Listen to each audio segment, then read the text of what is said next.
Those who have played Dead by Daylight for a while might be familiar with the player test build. Commonly referred to as the PTB, the server is used to test out new features such as new killer powers, new perks, and new maps. These servers aren't just limited to new additions to the game, they may also involve existing perks and power tweaks, some of which are met with good reception, like 6.2.0's PTB that added streamer and anonymous mode, allowing players to hide in-game names and avoid stream sniping.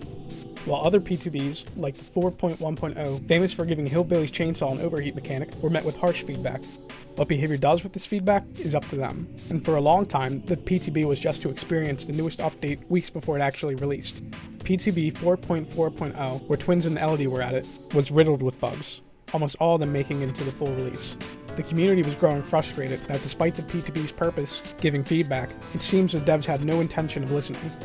To the devs' credit, they've recently been more transparent about future updates and have withdrawn ideas that were met with backlash. PTB 6.7.0 featured a nerf to Hillbilly's debatably best add-ons. Death and Doom engravings were to be given an increased charge time while decreasing their movement speed. Due to a large outcry of Billy fans, the devs took back this idea and gave Billy some welcome buffs to his overheat mechanic. They've also looked into complaints on how slow it had become to spend blood points, due to a recent rework of the blood web. For those unaware, nodes in the blood web used to have a higher price. Common or brown nodes used to be 3,000 blood points, while ultra rare, red or pink nodes would cost 7,000. They've since lowered the node prices down a considerable amount. Brown nodes cost 2,000, and red and pink nodes cost 5,000.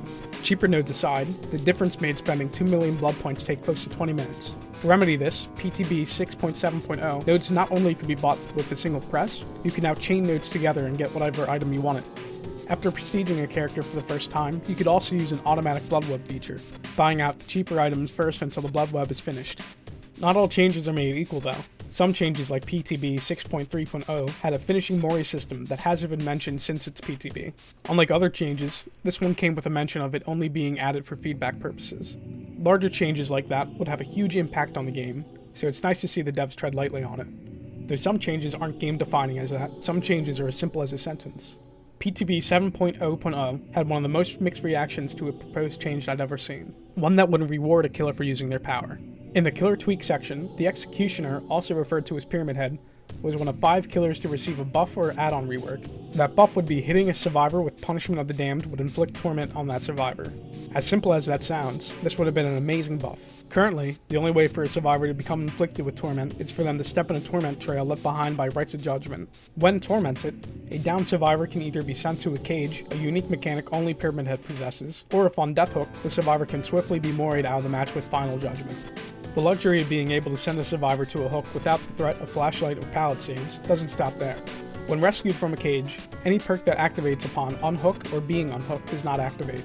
Back in 2020, when the Silent Hill chapter first came out, 2 of the strongest survivor perks, being Decisive Strike and Borrowed Time, only activated when saving a hooked survivor or being unhooked. A killer being able to counter 2 of the most meta perks was a huge deal in 2020.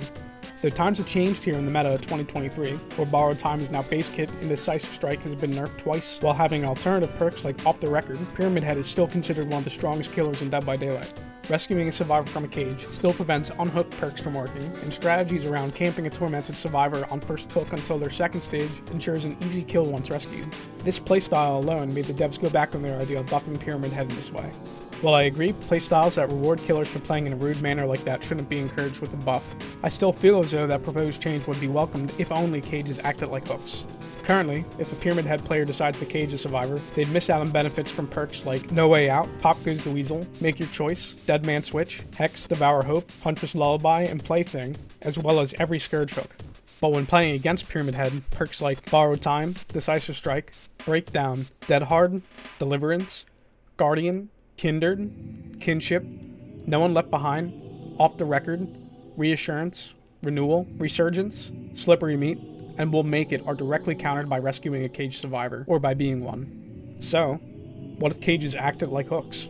Cages would no longer counter any survivor perks that require hook saves or being rescued, while a Pyramid Head player would have to decide if hooking a survivor is worth it for their perks, or if the benefit of instantly hooking them while avoiding any potential flashlight or pallet save is worth more to them.